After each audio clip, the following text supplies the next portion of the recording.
ജെയ്മിയെ സംബന്ധിച്ചിടത്തോളം ഈ ഉടമ്പടിയിലാണെന്ന് പറഞ്ഞാൽ ആൾ ഫുൾ ആൻഡ് ഫുള്ളായിട്ട് ഉടമ്പടിയിലാണ്. ജീവിതവും പ്രവർത്തനവും ഉടമ്പടിയിലാണ്.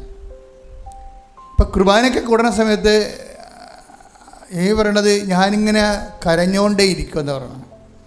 കുർബാന അത് ശരിയാണ്. കുർബാനയുടെ സത്ത മനസ്സിലാക്കി കഴിഞ്ഞാൽ ഈശോ നമുക്ക് വേണ്ടി അനുഭവിച്ച ആത്മസമർപ്പണത്തെക്കുറിച്ചും അനുഭവിച്ച പീഡാസഹനങ്ങളെക്കുറിച്ചും മാനസിക സംഘർഷങ്ങളെക്കുറിച്ചും ഒക്കെ നമ്മൾ ചിന്തിച്ച് അതിനെയാണ് കുർബാനയാക്കിയിരിക്കുന്നത്, അതിനെയാണ് ഓർമ്മയ്ക്കായി ചെയ്യാൻ പറയുന്നത്.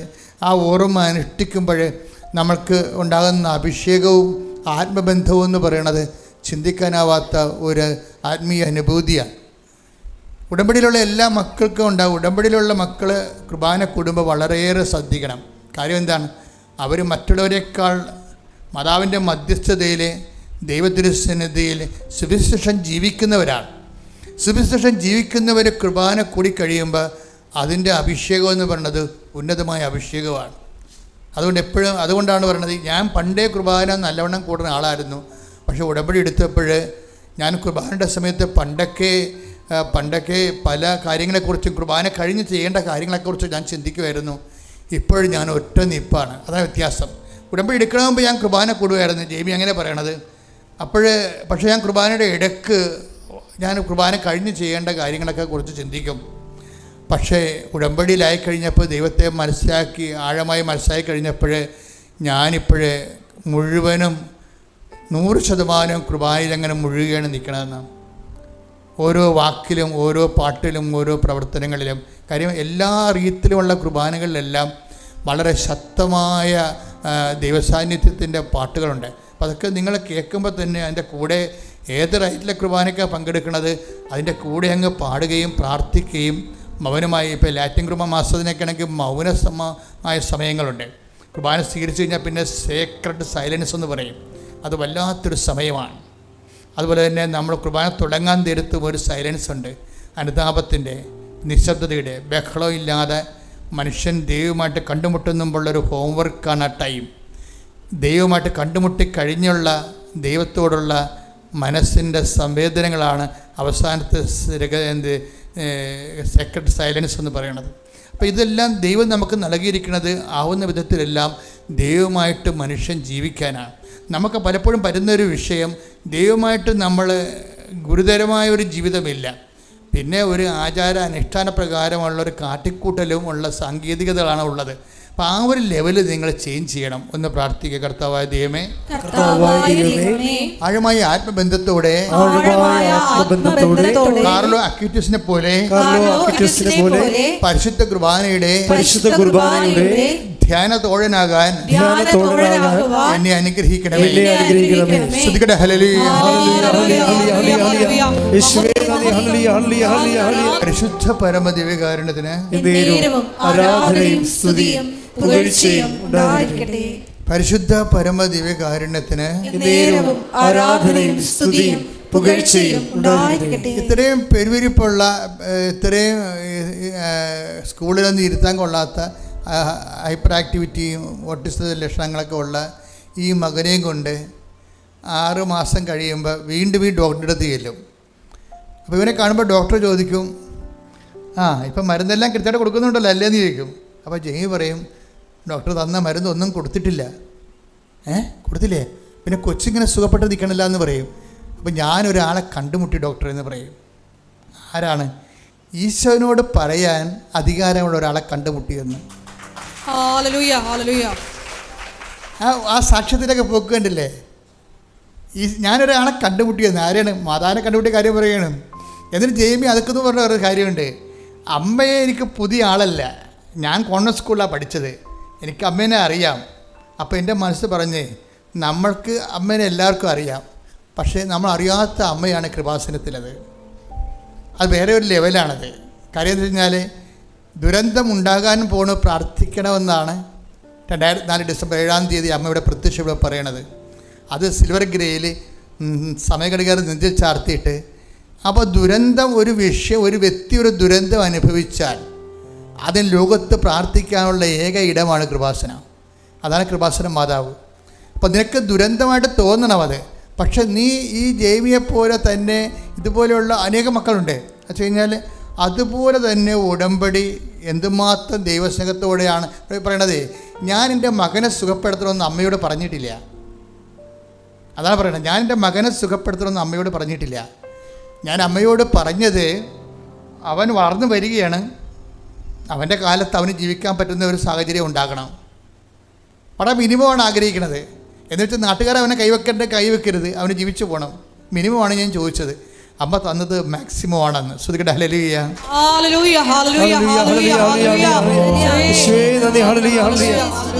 പരമദിവ്യകാരുണ്യത്തിന് പരിശുദ്ധ പരമദിവ്യകാരുണ്യത്തിന് ആരാധനയും സ്തുതിയും പുകഴ്ചയും ഉണ്ടായിരിക്കട്ടെ. പ്രിയപ്പെട്ട ഈ വ്യക്തിക്ക് തന്നെ എപ്പോഴും ഇങ്ങനെ അപ്ഡേഷൻസ് ഉണ്ടാകും. എപ്പോഴും സാക്ഷ്യത്തിൻ്റെ ഓരോ 3 മാസം കൂടുമ്പോഴും പുതിയ ദൈവാനുഭവങ്ങളുണ്ടാകും. ഇപ്പം നമ്മളിവിടെ ഉടമ്പടി പുതുക്കിക്കൊണ്ടിരിക്കണത് എന്തുകൊണ്ടാണ് പുതുക്കിക്കൊണ്ടിരിക്കുന്നത്? 2 കാര്യമാണ് പുതുക്കുമ്പോൾ ഉണ്ടാകുന്നത്. അതായത് ഒന്ന്, എൻ്റെ അനുഭവത്തിൽ ദൈവം ഇങ്ങനെ നമ്മളൊരു ഒരു ഉടമ്പടിയിലാണെങ്കിൽ ദൈവം ഇങ്ങനെ നമ്മളെ ഓരോ വിഷയം അതിൻ്റെ തക്ക സമയത്ത് എടുത്തുകൊണ്ടിരിക്കും. നമ്മൾ ഉടമ്പടി പുതുക്കില്ലെങ്കിൽ നമ്മൾ വിചാരിക്കും കാര്യം നടക്കുമ്പോൾ ഉടമ്പടി പുതുക്കില്ലെങ്കിലും കാര്യം നടന്നല്ല എന്ന് വിചാരിക്കും. അതങ്ങനെയല്ല നടക്കണത്. അത് നിങ്ങൾ ഉടമ്പടിയിലായിരിക്കുമ്പോൾ തന്നെ ദൈവം അത് ടേക്കപ്പ് ചെയ്തിട്ട് അതാതിൻ്റെ കാലത്ത്, ഇപ്പം അങ്ങനെ ഒരു വാക്കുണ്ട്, ദൈവം എല്ലാം take the word of God അതാതിൻ്റെ കാലത്ത് നല്ലതായിരിക്കത്ത വിധം സൃഷ്ടിക്കുന്നു. അതാണ് ദൈവത്തിൻ്റെ ഒരു സമയക്രമീകരണം എന്ന് പറയുന്നത്. അപ്പം നമ്മൾ ഉടമ്പടി വെക്കുന്ന 6 കാര്യങ്ങളും 6 കാലമായിരിക്കും. 6 കാര്യത്ത് അതാതിൻ്റെ കാലത്താണ് ഈ സംഭവം നടക്കുന്നത്. Take the word of God. ശ്രുതികട്ടെ ഹല്ലേലൂയ. ഹല്ലേലൂയ ഹല്ലേലൂയ ഹല്ലേലൂയ ഹല്ലേലൂയ. യേശുവേ നന്ദി. ഹല്ലേലൂയ ഹല്ലേലൂയ. യേശുവേ സ്തുതി. ഹല്ലേലൂയ ഹല്ലേലൂയ ഹല്ലേലൂയ ഹല്ലേലൂയ ഹല്ലേലൂയ. പ്രഭാഷകൻ 39:34. ഒന്ന് മറ്റൊന്നിനേക്കാൾ മോശമാണെന്ന് പറയാനാവില്ല. ഒന്ന് മറ്റൊന്നിനേക്കാൾ മോശമാണെന്ന് പറയാനാവില്ല. ഓരോന്നും യഥാകാലം നന്മയായി തെളിയും. ഉടമ്പടി നിയോഗങ്ങളുടെ രീതിയിൽ അതിൻ്റെ ഒരു കാലമുണ്ട്, അത് നടക്കേണ്ട കാലമുണ്ട്. ഇപ്പോൾ നമ്മൾ ഇപ്പോൾ 2ാം ക്ലാസ്സിൽ പഠിക്കുന്ന വ്യക്തിക്ക് 3ാം ക്ലാസ്സിൽ 1ാം ക്ലാസ്സിൽ ചേർക്കുമ്പോൾ തന്നെ 3ാം ക്ലാസ്സിൽ കൊണ്ടുവന്നിട്ട് ഇരുത്തത്തില്ല. അപ്പോൾ അതുപോലെ തന്നെയാണ് അതാതിൻ്റെ കാലമുണ്ട്. അപ്പം അതുകൊണ്ട് നമ്മൾ ഉടമ്പടി പുതുക്കത്തിലാണെങ്കിലുള്ള ഗുണമെന്ന് പറയുന്നത് ദൈവം ഈ വിഷയങ്ങൾ അതിൻ്റെ സമയമാകുമ്പോൾ ചെയ്ത് മാറ്റും. അപ്പോൾ നമ്മൾ ഓർക്കണമെന്ന് വെച്ചാൽ പിശാച് പ്രവർത്തനത്തിൽ പറയും, അയ്യോ ഞാനിപ്പോൾ ഉടമ്പടിയിലല്ലല്ലോ, എന്നിട്ട് എൻ്റെ കാര്യം നടന്നല്ലോ. അതിൻ്റെ കാര്യം നമ്മൾ അവിശ്വസ്തരായിരുന്നാലും ദൈവം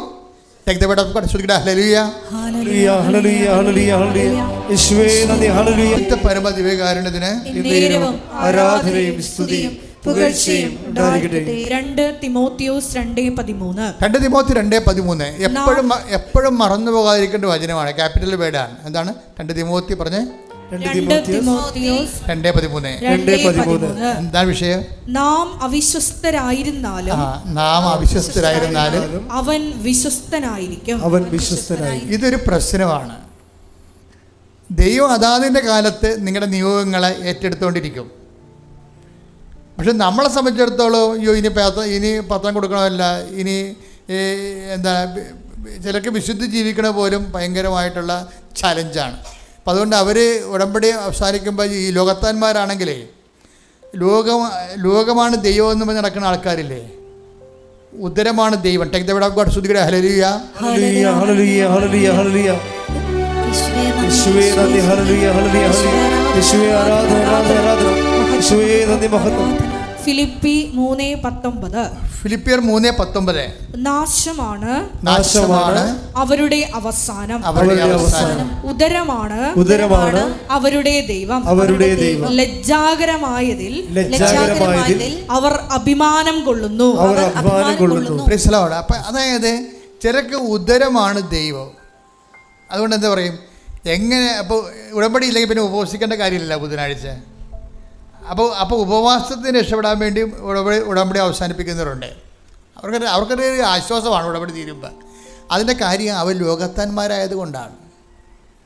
ലോകത്താന്മാരാന്ന് പറയുമ്പോൾ നമ്മൾ ഇതിൻ്റെ ലോകത്താൻ റേഞ്ച് എന്ന് പറഞ്ഞാൽ ആദ്യത്തെ ഒരു കാലമാണ്. അത് കഴിഞ്ഞാൽ പിന്നെ ആത്മീയത ഉള്ളവർക്ക് മാത്രമേ ഉടമ്പടി മുന്നോട്ട് പോകാൻ പറ്റത്തുള്ളൂ. അതാണ് വിഷയം. അത് വളരെ നമ്മൾ ശ്രദ്ധിക്കണം. നമ്മൾ കാര്യം ജനം ഇങ്ങനെ ദൈവം ഇങ്ങനെ ആളെ ബ്രാൻഡ് ചെയ്തിട്ടുണ്ട്. ഭൗതിക മനുഷ്യനും ജഡിക മനുഷ്യനും ലൗകായിക മനുഷ്യനും ആത്മീയ മനുഷ്യനും ഒന്ന്. അപ്പോൾ ഈ ജഡിക മനുഷ്യന് ഉടമ്പടി ഒന്ന് പുതുക്കി തീർന്നാൽ അവിടെ ചുമ സ്റ്റോപ്പ് ചെയ്ത് കളയും. അതിൻ്റെ കാര്യം വെച്ച് കഴിഞ്ഞാൽ പിന്നെ ഇതിൻ്റെ ബാധ്യതകളൊക്കെ ഏറ്റെടുക്കേണ്ട കാര്യമില്ലല്ലോ.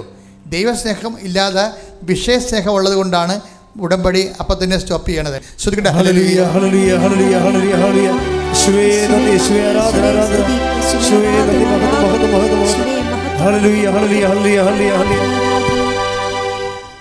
1 കൊരിന്തോസ് 2:14-15. 1 കൊരിന്തോസ് 2:14-15. ലൗകിക മനുഷ്യന് ദൈവാത്മാവിന്റെ ദാനങ്ങൾ ഭോഷത്വമാകയാൽ അവനത് സ്വീകരിക്കുന്നില്ല. ഈ ദാനങ്ങൾ ആത്മീയമായി വിവേചിക്കപ്പെടേണ്ടവയാകയാൽ അവ ഗ്രഹിക്കാനും അവന് സാധിക്കുന്നില്ല. ഈ ഉദരമാണ് ദൈവം എന്ന് പറഞ്ഞ ആശയമില്ല. ഭൗതിക ഉദരമാണ് ദൈവം എന്ന് പറയുമ്പോൾ തീറ്റിപ്പണ്ടാരമെന്നല്ല എൻ്റെ അർത്ഥം.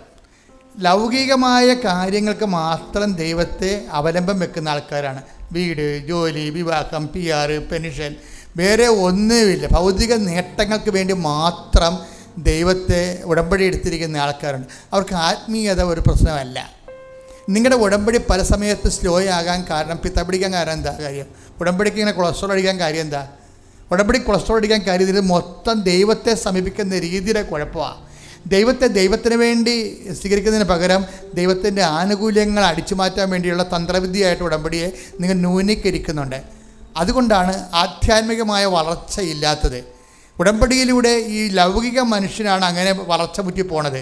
റോമ 8:9 എടുത്ത് ശ്രുതിയുടെ ഹല്ലേലൂയ.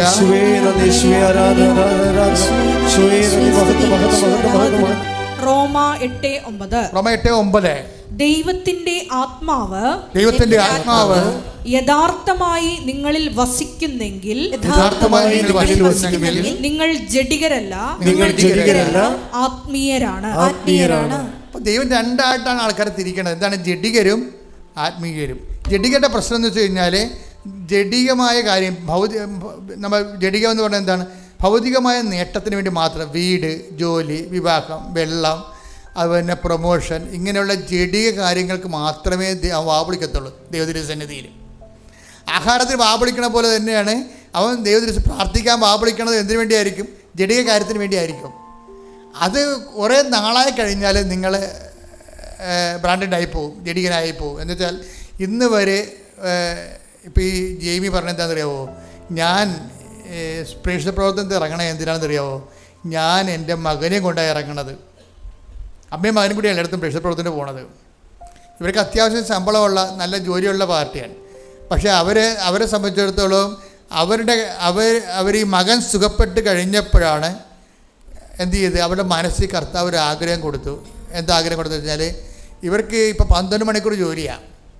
12 മണിക്കൂർ ജോലിയാണ്. ബാംഗ്ലൂരാണ് അവർ സെറ്റിൽ ചെയ്തിരിക്കുന്നത്. അപ്പോൾ ഈ 12 മണിക്കൂർ ജോലി കൊണ്ട് ഇവർ വശം കേട്ടിരിക്കുകയാണ്. കാര്യം അവിടെ ആ സീറ്റിൽ ആ വർക്ക് ചെയ്യണ വേറെ ആരും ഇല്ലാത്ത കാരണം കമ്പനി ഇവരെ അടിസ്ഥാനപ്പെടുത്തിയിരിക്കണ കാരണം ഇവർക്ക് വർക്ക് കൂടുതലാണ്. വർക്ക് ലോഡാണെങ്കിലും അത് കണ്ട് ഇവരുടെ സങ്കടം എന്ന് വെച്ച് കഴിഞ്ഞാൽ ഇവർക്ക് പ്രേക്ഷിത പ്രവർത്തനത്തിന് സമയമില്ല. അതാണ് സംഭവം. വർക്ക് ലോഡാകണമെന്ന് പറയുമ്പോൾ നമ്മളവർക്ക് ഇത്തിരി ലീവ് കിട്ടിയെങ്കിൽ ഉറങ്ങാമായിരുന്നില്ല എന്നൊക്കെ പറയത്തില്ലേ? അങ്ങനെയല്ല ഇവർ പറയണത്. ഇവർ പറയണത് പ്രേക്ഷിത പ്രവർത്തനത്തിന് സമയം കിട്ടണില്ല എന്ന് പറയും. കർത്താവ്, എനിക്ക് പ്രേക്ഷിത പ്രവർത്തനത്തിന് സമയം കിട്ടില്ല. കാര്യം ഇവർ ഇവിടെ വരുമ്പോൾ ഈ ഓട്ടിസം ബാധിച്ച മകനുമായിട്ട് ഇവിടെ വരുമ്പോൾ ഇവർക്ക് ഈ ഉടമ്പടിയെക്കുറിച്ച് അറിയത്തില്ല. പക്ഷേ ഉടമ്പടിയെക്കുറിച്ച് കേട്ടപ്പോൾ അവർ പറഞ്ഞ അവരുടെ ഫസ്റ്റ് റെസ്പോൺസ് ഇത് ഭയങ്കര ലോജിക്കായിരിക്കണമല്ലോ എന്നാണ് പറഞ്ഞത്. എന്താ കാര്യം? പ്രാർത്ഥനയല്ലല്ല വിഷയം. ഇവിടെ എന്താണ്? പ്രവർത്തനങ്ങളാണ് വിഷയം. പ്രാർത്ഥനയല്ല ഇവിടെ മോഡായിട്ട് ഉപയോഗിക്കണം. എന്താണ്? പ്രവർത്തനങ്ങളാണ്. അപ്പോൾ പ്രവർത്തനങ്ങൾക്ക് ഇവർക്ക് ഇൻട്രസ്റ്റ് ഉള്ള ആളാണ്. കാര്യം അത് നമുക്ക് കോൺക്രീറ്റായിട്ട് ദൈവത്തിൻ്റെ നമ്മളെ എപ്പോഴും പെട്ടെന്ന് നമ്മളെ ഐഡൻറ്റിഫൈ ചെയ്യാൻ പറ്റും. ദൈവത്തിന് നമ്മളെ ക്യാച്ച് ചെയ്യാൻ പറ്റും. എന്താണ്? നമ്മൾ നമ്മുടെ ജീവിതം തന്നെ പ്രവർത്തനങ്ങൾ കൊണ്ട് നമ്മളെ വിശ്വാസത്തെ നീതീകരിക്കുന്ന കാരണം ഭയങ്കര സ്പീഡാണ്. അപ്പോൾ ഇവർ സ്പീഡാണെന്ന് പറയുമ്പോൾ നിങ്ങൾ സ്പീഡായാൽ മാത്രമേ സ്പീഡാകത്തുള്ളൂ. ചില ആൾക്കാർ ഇപ്പം ഇവർ പറയണത് ഇവരുടെ രീതി ഇവർ പറയണത് ഞാൻ ആ പത്രം കിട്ടുമ്പോൾ തന്നെ പത്രം അരച്ച് കലക്കി ആദ്യം ഒന്ന് പഠിക്കും. കണ്ടാ നോക്കി, അങ്ങനെയാണ് ആൾക്കാർ ജീവിക്കണത്. പത്രം കിട്ടുമ്പോൾ തന്നെ പത്രം ഞാൻ കുത്തിയിരുന്ന് വായിക്കും. അത് ന്യൂ അപ്ഡേഷൻസ് എല്ലാം നോക്കുമെന്ന്.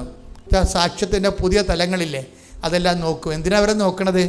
ഈ മകനെയും കൊണ്ടുപോയിട്ട് ടൗണിൽ പോകും, അല്ലെങ്കിൽ ഏതെങ്കിലും ബാംഗ്ലൂർ സിറ്റിയിൽ അതുപോലെയുള്ള ഗ്രൂപ്പുകളിലേക്ക് പോകും, അല്ലെങ്കിൽ കവലയിൽ പോയിട്ട് ഇവർ ജനങ്ങളോട് സംസാരിക്കും പത്രം വെച്ച്. അത് അവർ കൊണ്ടുപോകുന്ന പത്രം എന്താണ്? ഇംഗ്ലീഷ് പത്രം, കന്നഡ പത്രം. കന്നഡ അവർക്ക് അധികം പിടിയില്ല. പക്ഷേ എനിക്ക് കന്നഡക്കാരെ കിട്ടുമ്പോൾ ഞാൻ അറിയാവുന്ന കന്നഡ ഭാഷയിലും പിന്നെ ഹിന്ദിയിലും ഇംഗ്ലീഷും ഒക്കെ അവരോട് സംസാരിക്കും. അവരുടെ റിസപ്റ്റിവിറ്റി കാണുമ്പോൾ എനിക്ക് മനസ്സിലാകും എനിക്ക് ഭാഷ അത്ര നിശ്ചയമില്ലെങ്കിൽ ഞാൻ പറയണ കാര്യം അമ്മ അവർക്ക് തർജ്ജമ ചെയ്ത് കൊടുക്കുന്നുണ്ട്. അതാണ് അവർ സന്തോഷത്തോടെ കന്നഡക്കാർ ചോദിക്കുകയെ, നിങ്ങൾ ഇത്രയും ശ്രദ്ധിച്ചാണോ സൂക്ഷിച്ചാണോ കേരളത്തിലൊക്കെ ജീവിക്കണതെന്ന്. കാര്യം അങ്ങനെയാണ് അവരുടെ റെസ്പോൺസ്. അതാണ് കന്നഡക്കാർ ഇവരുടെ പ്രേക്ഷിതപ്രവർത്തനം കാണുമ്പോഴേ. അപ്പോഴേ ഇവർ ചോദിക്കും, ഈ മകനെ കൊണ്ട് പോണ കാര്യം എന്താ വെച്ചാൽ മകനെ കാണിച്ചിട്ട് ഇവർ സാക്ഷ്യം പറയുകയാണ്. ഈ മകനെ കാണിച്ചിട്ടാണ് ഇവർ സാക്ഷ്യം പറയണത്. അത് പ്രൂഫായിട്ട് അവർ കൊണ്ടു നടക്കുന്ന അതായത് അവർക്ക് ദൈവം തന്ന അനുഗ്രഹത്തെ ജനങ്ങളുടെ മുമ്പിൽ കാണിച്ച്. ഇപ്പോൾ ഇങ്ങനെയൊക്കെ ചെയ്യുമ്പോൾ എന്താ പ്രശ്നം എന്ന് വെച്ച് കഴിഞ്ഞാൽ ദൈവത്തോട് നമ്മൾ ആദ്യം വായിട്ടിളക്കേണ്ടി വരത്തില്ല. എന്താ കാര്യം? ദൈവം ഇവരെ കാണുന്നുണ്ടല്ലോ ഇവർ ചെയ്യണ കാര്യങ്ങൾ. അതാണ് വിഷയം. കാര്യം ദൈവം ഇത് കാണുന്നുണ്ടല്ലോ ഇവർ ചെയ്യണ കാര്യങ്ങളെല്ലാം. ഇത്രയും തിഷ്ഠതയാണ് ഇവർ ഈ കാര്യത്തിൽ എടുത്തിരിക്കുന്നത്. അങ്ങനെയൊക്കെ വരുമ്പോൾ ഗുണമെന്ന് പറയുന്നത് നമുക്ക് പ്രാർത്ഥനയുടെ എണ്ണം കുറക്കാൻ പറ്റും. ചില ആൾക്കാരൊക്കെ മനസ്സിലൊന്ന് വിചാരിച്ചാൽ മതി. കാര്യം ദൈവസ്നേഹം ഉള്ളവന് വിചാരം പോലും പ്രാർത്ഥനയായിട്ടാണ് മാറണത്. ഇപ്പം നമ്മൾ ഒരു ടൈം കഴിഞ്ഞാൽ ദൈവ തിരുസന്നിധി നമ്മൾ നമുക്ക് തള്ളിക്കളയാൻ പറ്റിയ ഒരാളായിട്ട് മാറണം. ഒരു ടൈം കഴിഞ്ഞാൽ ദൈവത്തിന് തള്ളിക്കളയാൻ പറ്റാത്ത ഒരാളായിട്ട്, അതായത് ഈ ജെയ്മി അവസാനം പറയുന്നൊരു വാക്ക് ഞാനിവിടെ ചുവപ്പ് മഷി എഴുതി വെച്ചിട്ടുണ്ട്. എന്താ എഴുതിയിരിക്കണമെന്നറിയാമോ?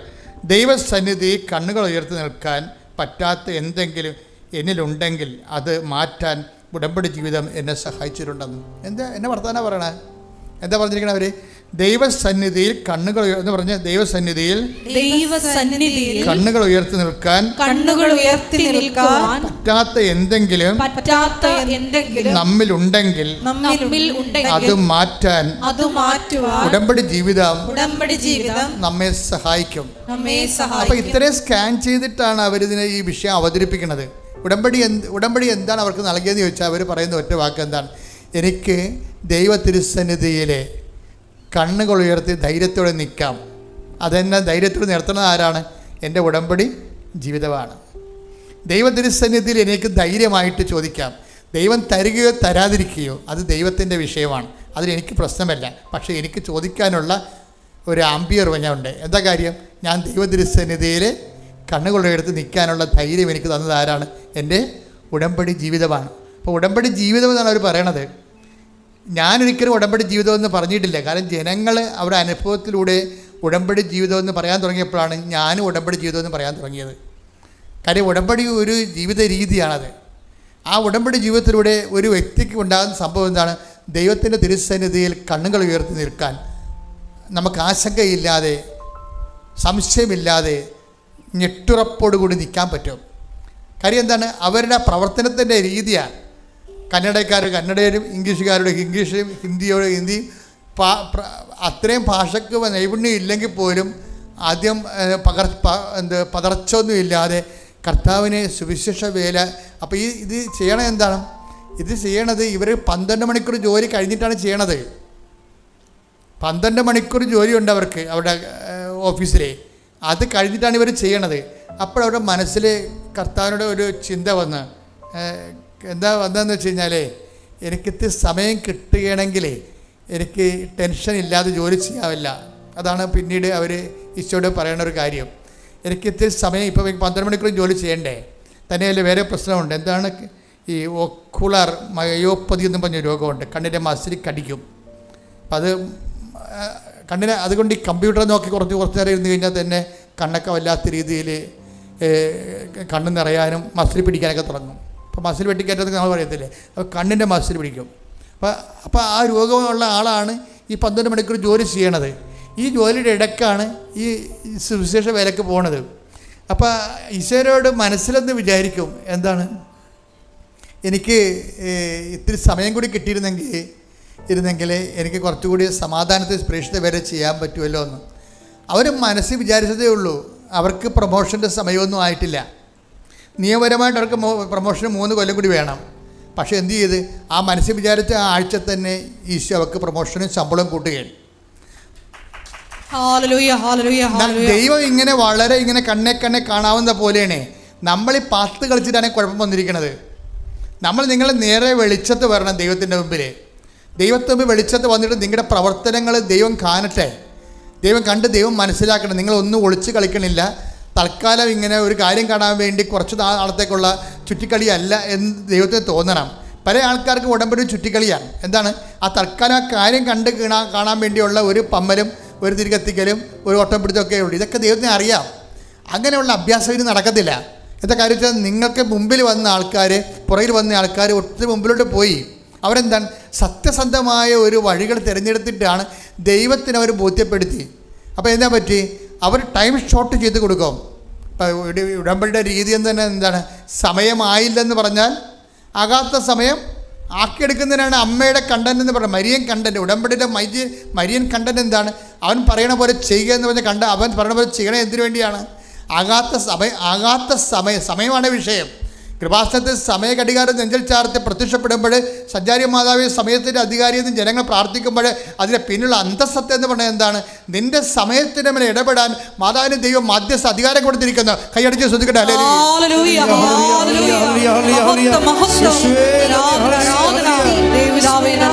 ഈ ട്രാൻസ്ഫർ ഇതോടുകൂടി പ്രൊമോഷനോട് കൂടി എന്നാ ചെയ്ത്, ബോണസ് കൂടി, പിന്നെ ഇൻക്രിമെൻ്റ് കൂടി. ഇവർ പ്രതീക്ഷിക്കാത്ത ഓരോ കാശ് ഇവർക്ക് കിട്ടി. ഈ കാശൊക്കെ പിടിച്ചുകൊണ്ടിരിക്കുമ്പോൾ എന്തെങ്കിലും ചെയ്യണം, ഇത് വേണ്ടി ആർക്ക് ചെയ്യണം, ആർക്കെങ്കിലും ഈശോയുടെ പേരിൽ ഉടമ്പടിയുടെ പേരിൽ എന്തെങ്കിലും ചെയ്യണമെന്ന് പറഞ്ഞുകൊണ്ടിരിക്കുകയാണ്. അപ്പോഴൊരു നേഴ്സ് വന്ന് ഇവരെ കാണാം. ഇവർ സ്ഥിരമായിട്ട് പോകുന്ന ഗവൺമെൻറ് ആശുപത്രിയിൽ നേഴ്സ് പറയും, നിങ്ങൾ എന്നോട് പറഞ്ഞില്ലേ സഹായിക്കാനുള്ള ആരെങ്കിലും കാണുമെങ്കിൽ പറയണമെന്നും. ഞാനൊരാളെ കണ്ടിട്ടുണ്ടെന്ന് പറഞ്ഞു. ഒരാളുടെ അടുത്ത് ചെല്ലുമ്പോൾ അയാൾക്ക് കയ്യും കാലം തളർന്നിരിക്കുകയാണ്. അപ്പോൾ അയാളോട് ചോദിക്കും, നിങ്ങൾക്ക് എന്താ വേണ്ടതെന്ന് ചോദിക്കും. അപ്പോൾ അയാൾ കരഞ്ഞ് പ്രാർത്ഥിച്ചുകൊണ്ടിരിക്കുകയാണ് കഴിഞ്ഞ ആഴ്ചയിൽ. എന്താണ്, ഒരു കസ്റ്റമൈസ് വീൽ ചെയർ കിട്ടാൻ വേണ്ടി. അപ്പോൾ പറഞ്ഞ് എനിക്കൊരു കസ്റ്റമൈസ് വീൽ ചെയർ തന്നാൽ മതി എന്ന് പറയും. അപ്പോൾ ഉള്ള വിഷയം എന്ന് പറയണത്, അയാൾക്ക് കൈയും കാലം തളർന്നിരിക്കുകയാണ്. അപ്പോഴേ അദ്ദേഹത്തിന് അങ്ങനെയുള്ള മനുഷ്യരൊക്കെ ഈ ഭൂമി ജീവിച്ചിട്ടുണ്ട്.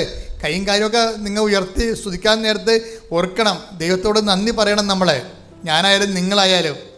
അപ്പം അതായത് ഉടനെ ഇവർക്ക് ആ പൈസ മുഴുവൻ കൊടുത്തിട്ട് വീൽ ചെയർ മെഡിക്കൽ അറേഞ്ച് ചെയ്ത്. അപ്പോൾ ദൈവത്തിൻ്റെ കൂടെ ജീവിക്കുമ്പോൾ ആ ദൈവത്തിൻ്റെ കൂടെ ജീവിക്കുന്നതിന് വേണ്ടിയുള്ള ഒരു അറ്റ്മോസ്ഫിയർ ദൈവം നമുക്ക് ക്രിയേറ്റ് ചെയ്ത് തരും. അപ്പോൾ അവർക്ക് പ്രശ്നമൊന്നും ഉണ്ടാകില്ലെന്നല്ല, പ്രശ്നങ്ങളുണ്ടാകും, പക്ഷെ ദൈവം അത് കൈകാര്യം ചെയ്യും. അതാ ഉടമ്പടിയുടെ പ്രശ്നം. പെട്ടെന്ന് ഇവർ വർക്ക് ചെയ്തുകൊണ്ടിരിക്കുന്ന സമയത്ത് ഇവരുടെ ലാപ്ടോപ്പ് സ്ക്രീൻ ഔട്ടായി പോകും. ഇവർ വർക്ക് ചെയ്തുകൊണ്ടിരിക്കുന്ന സമയത്ത് ലാപ്ടോപ്പ് എന്താ പറയണത്, സ്ക്രീനെ ഒന്നും കാണത്തില്ല, അത് കട്ടായി പോകും. ഇവരെങ്ങനെ കിണഞ്ഞ് വിഷമിച്ചും ഇത് നന്നാക്കിയിട്ടും ലാപ്ടോപ്പ് നന്നാക്കാൻ പറ്റണില്ല. അപ്പോൾ പിന്നെ അവർക്ക് വർക്ക് തീർന്ന്.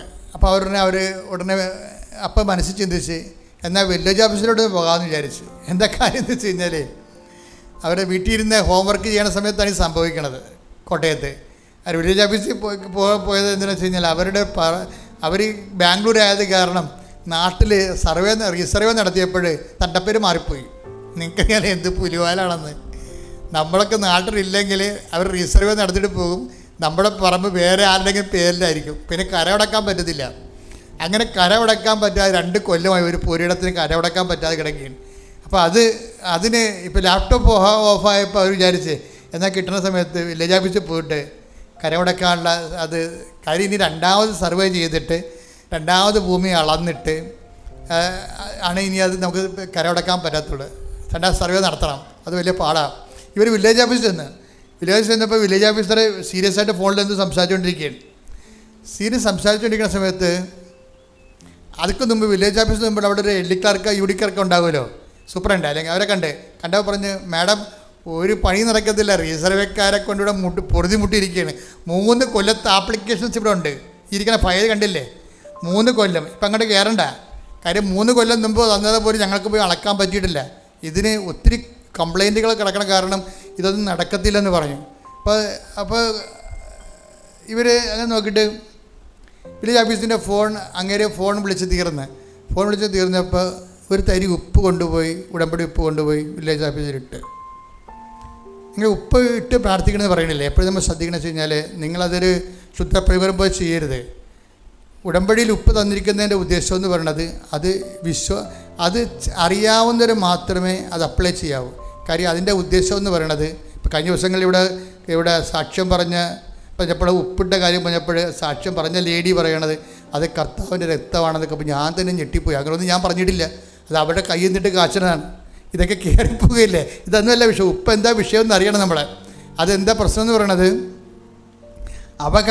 ഇത് ഈ നോട്ട് ബൈ ഉടമ്പടി വർക്ക് ചെയ്യണത് എങ്ങനെയാണ്? Not by might but by grace. അതെന്താണ്? അതെപ്പോഴും ഓർക്കണം. ഉടമ്പടിയുടെ സ്പേസ് എന്ന് പറയണത് നോട്ട് ബൈ മെറ്റ്, എൻ്റെ യോഗ്യതയല്ല, അങ്ങയുടെ കൃപയെന്നാണ്. അത് തന്നെയാണ് ഈ ഉപ്പിൻ്റെ പ്രയോഗത്തിൻ്റെ അകത്ത് വരണത്. ഉപ്പിൻ്റെ പ്രയോഗം ബൈബിളിൽ ഉടമ്പടി ഉപ്പെന്നാണ് വിളിക്കുന്നത്. അതിനെ ബൈബിളുള്ളതാണ് ഉടമ്പടി ഉപ്പ്, അല്ലാതെ കൃപാസനത്തിന് വേണ്ടി തന്നെ അല്ല. ഉടമ്പടി ഉപ്പ് ബൈബിളിലുള്ളതാണ്. പക്ഷേ ഉപ്പ് ഉപയോഗിക്കുന്നത് എപ്പോഴാണ്? അഹ്റോന് അതുപോലെ ലേവ്യ സന്തതികൾക്കും ഇസ്രയേലിൻ്റെ ഭാഗം വെച്ചപ്പോൾ ഓഹരിയില്ല. അപ്പോൾ മോസസ് അഹ്റോനോട് പറയും, ലേവ്യ പുത്രന്മാർ പുരോഹിതന്മാരാണ്, അൾത്താർ ശുശ്രൂഷകരാണ്, അവർക്ക് ഇസ്രയേലിൽ ഓഹരിയില്ല. ദൈവമായ കർത്താവായ ദൈവം തന്നെയാണ് അവരുടെ ഓഹരി.